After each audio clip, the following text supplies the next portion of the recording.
Assalamualaikum warahmatullahi wabarakatuh. Halo kelas, jumpa lagi kita di channel Belajar dan Belajar, channel kebanggaan kita bersama yang membuat kamu menjadi pintar dan disegani di seluruh dunia. Di pertemuan kita kali ini, kita masih membahas tentang sistem saraf, yakni tentang fenomena penjalaran rangsangan saraf melalui celah sinaps. Di kesempatan kali ini juga, saya akan menerangkan beberapa neurotransmitter dan juga reseptor-reseptor penting lainnya yang berperan dalam mengatur berbagai aktivitas di dalam tubuh kita. Telah kita ketahui bersama bahwa sinaps adalah ruang atau celah yang menghubungkan antara neuron satu dengan neuron berikutnya. Jadi, sinaps adalah bagian atau ruang yang menghubungkan antara akson terminal neuron sebelumnya dengan bagian dendrit neuron berikutnya. Dengan adanya sinaps ini, maka penghantaran rangsangan dari neuron satu ke neuron berikutnya sampai ke organ efektor untuk menimbulkan aksi dapat terjadi. Bila kita amati, bagian neuron yang paling ujung atau yang kita sebut akson terminal itu bentuknya agak menggelembung.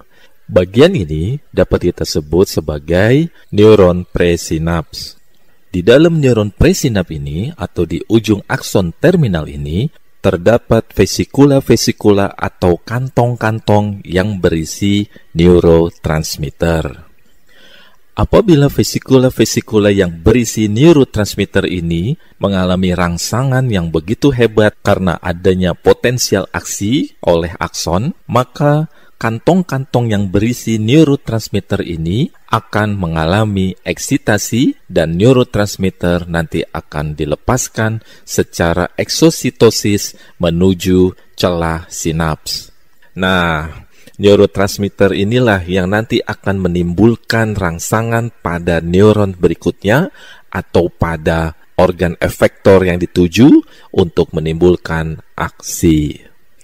Setelah berada di celah sinaps, neurotransmitter ini nanti akan menuju ke reseptornya masing-masing, dan reseptornya ini berada di bagian dendrit dari neuron berikutnya. Bagian ini kita sebut juga neuron postsinaps. Di tubuh kita sesungguhnya ada berbagai jenis neurotransmitter beserta reseptornya masing-masing untuk menimbulkan rangsangan dan juga aksi pada organ efektornya. Mari kita bahas beberapa neurotransmitter yang perlu kamu ketahui. Yang pertama, neurotransmitter asetilkolin. Asetilkolin merupakan neurotransmitter yang pertama kali ditemukan. Neurotransmitter ini dibentuk dari bahan senyawa kolin, di mana kolin ini kita peroleh dari nutrisi yang mengandung vitamin B kompleks dari makanan atau minuman yang kita konsumsi. Di dalam ujung akson, kolin akan diubah menjadi asetilkolin dengan bantuan enzim pembentuknya, yaitu enzim kolin asetiltransferase atau disebut juga enzim kolin asetilase. Setelah terbentuk, asetilkolin nanti akan disimpan di dalam vesikel yang berada di ujung akson. Dan apabila nanti ada rangsangan potensi aksi yang kuat, maka asetilkolin akan dikeluarkan menembus membran presinap menuju sinaps.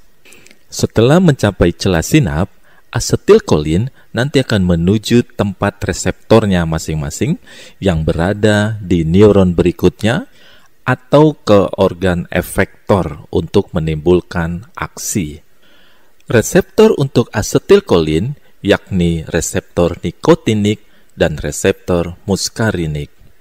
Reseptor nikotinik banyak ditemukan di susunan saraf pusat dan juga jaringan otot rangka. Sedangkan reseptor muskarinik, selain banyak ditemukan di jaringan saraf pusat, reseptor ini juga banyak ditemukan pada jaringan otot polos, terutama otot saluran cerna, kantong kemih, dan juga saluran kemih. Asetilkolin merupakan neurotransmitter utama dari sistem saraf parasimpatis. Karena itu, sistem parasimpatis kita sebut juga saraf kolinergik. Saraf kolinergik penting sekali untuk menjalankan fungsi konservasi dan reservasi tubuh sewaktu kita melakukan aktivitas minimal. Pada pengaturan sistem saraf pusat, asetilkolin ini perannya sangat penting, terutama dalam peningkatan kualitas tidur. Di sisi lain, asetilkolin penting sekali dalam proses belajar dan mengingat. Maka dari itu, kekurangan atau defisit asetilkolin berkaitan dengan gangguan memori atau mengingat dan kemampuan untuk belajar. Bila defisit ini bertambah parah, maka akan timbul gejala demensia, di mana terjadi kesulitan untuk mengingat dan berpikir, seperti pada penyakit Alzheimer atau pikun. Bagi otot polos saluran cerna, pengaruh sistem kolinergik ini meningkatkan motilitas otot polos saluran cerna, sehingga penting sekali dalam proses penyerapan atau absorpsi makanan pada usus halus. Pengaruh rangsangan parasimpatis ini tidak boleh terjadi terus-menerus mendominasi kinerja tubuh kita. Karena itu, neurotransmitter asetilkolin harus diurai agar pengaruh rangsangan parasimpatis tidak terjadi terus-menerus. Enzim yang mengurai neurotransmitter asetilkolin adalah asetilkolin esterase. Enzim ini akan mengurai asetilkolin menjadi kolin dan asetat. Dengan diurainya neurotransmitter asetilkolin ini, maka pengaruh rangsangan parasimpatis bisa ditekan. Baik, kita lanjutkan dengan neurotransmitter selanjutnya, yaitu dopamin. Dopamin dibentuk dari asam amino tirosin. Asam amino ini kita peroleh dari makanan. Dengan bantuan enzim tirosin hidroksilase, tirosin diubah menjadi L-dopa. L-dopa ini merupakan prekursor dari dopamin. Selanjutnya, L-dopa ini dengan bantuan enzim dopa dekarboksilase maka diubah menjadi dopamin. Dopamin yang sudah terbentuk nanti akan disimpan di dalam vesikula-vesikula yang berada di ujung akson. Apabila terjadi rangsangan, maka dopamin ini akan dilepaskan menuju celah sinaps. Untuk menimbulkan suatu aksi, maka dopamin ini harus ditangkap oleh reseptornya. Ada 5 jenis reseptor untuk dopamin. Ada reseptor dopamin D1, reseptor dopamin D2, dan sampai reseptor dopamin D5. Reseptor-reseptor dopamin ini banyak ditemukan di susunan saraf pusat dan juga di jaringan otot rangka. Sehingga dopamin ini perannya sangat penting dalam pengaturan gerak motorik dari otot rangka. Pada sistem saraf pusat, peranan dopamin sangat penting dalam pengaturan daya perhatian, kreativitas, rasa penghargaan diri, motivasi, dan juga kemampuan untuk belajar. Namun, kadar dopamin yang berlebihan justru dapat merugikan, di mana ia dapat menimbulkan perilaku yang kompetitif dan agresif. Di sisi lain, defisit dopamin akan mengakibatkan gangguan keseimbangan dan gangguan gerak motorik otot lurik. Hal ini sering terjadi pada kasus-kasus Parkinson. Defisit dopamin juga akan mengurangi kemampuan berpikir secara rasional, seperti yang terjadi pada kasus-kasus skizofrenia atau penyakit kejiwaan. Serem ya? Untuk mencegah neurotransmitter dopamin ini bekerja secara berlebihan, maka neurotransmitter dopamin ini perlu diurai. Dan proses penguraian neurotransmitter dopamin ini adalah melalui proses oksidasi yang dibantu oleh enzim monoamin oksidase. Dopamin merupakan penghambat neuroendokrin utama pada proses sekresi prolaktin, sehingga kadar dopamin yang tinggi akan menghambat sekresi air susu ibu. Lanjut lagi ya. Berikutnya adalah neurotransmitter epinefrin dan norepinefrin. Epinefrin dibentuk terutama oleh kelenjar anak ginjal atau kelenjar adrenal. Sehingga epinefrin disebut juga sebagai hormon adrenalin. Sedangkan norepinefrin merupakan neurotransmitter yang dibentuk dari pengubahan dopamin oleh enzim dopamin beta hidroksilase. Dalam pengaturan sistem saraf, baik epinefrin maupun norepinefrin memiliki reseptor dan pengaruh yang sama terhadap organ efektornya. Reseptor untuk neurotransmitter epinefrin dan norepinefrin terdiri dari reseptor alfa dan reseptor beta. Reseptor alfa dibedakan menjadi dua subtipe lagi, yaitu reseptor alfa 1 dan reseptor alfa 2. Sedangkan reseptor beta dibedakan menjadi dua subtipe, yakni reseptor beta 1 dan reseptor beta 2. Reseptor alfa 1 banyak ditemukan pada pembuluh darah dan pada otot polos, saluran pencernaan, dan juga saluran kemih. Sedangkan reseptor alfa 2 banyak ditemukan pada otot polos, pembuluh darah, juga pada sel beta pankreas. Reseptor beta 1 terdapat di jantung, sedangkan reseptor beta 2 terutama terdapat pada otot polos bronkus, bronchiolus, pembuluh darah, juga pada pankreas. Epinefrin dan norepinefrin merupakan neurotransmitter yang penting pada pengaturan saraf otonom simpatis atau saraf otonom adrenergik. Rangsangan simpatis bagi tubuh kita akan menimbulkan sikap siap dan sigap, di mana akan menimbulkan dilatasi pupil, peningkatan denyut dan kontraksi otot jantung, konstriksi pembuluh darah.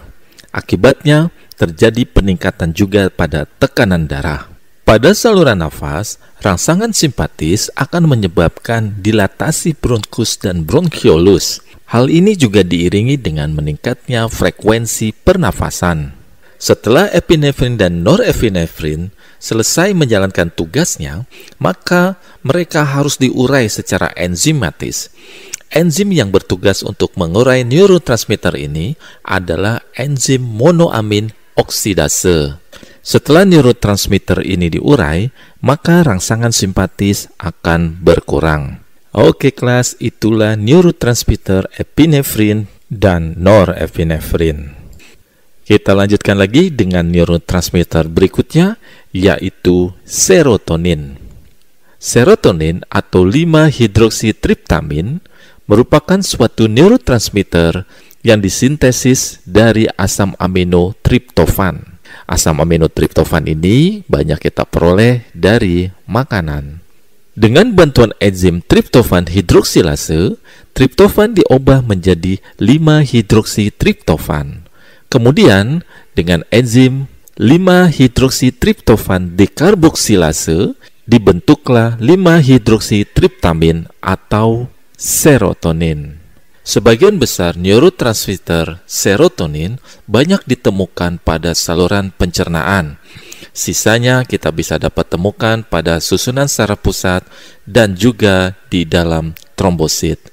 Pada sistem pencernaan, serotonin berperan besar dalam mekanisme terjadinya muntah, di mana muntah ini adalah mekanisme pertahanan tubuh terhadap makanan atau zat-zat yang berbahaya.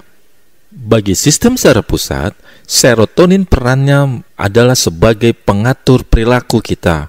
Misalnya rasa nyaman, rasa gembira, dan rasa senang, termasuk di sini juga pengaturan selera makan.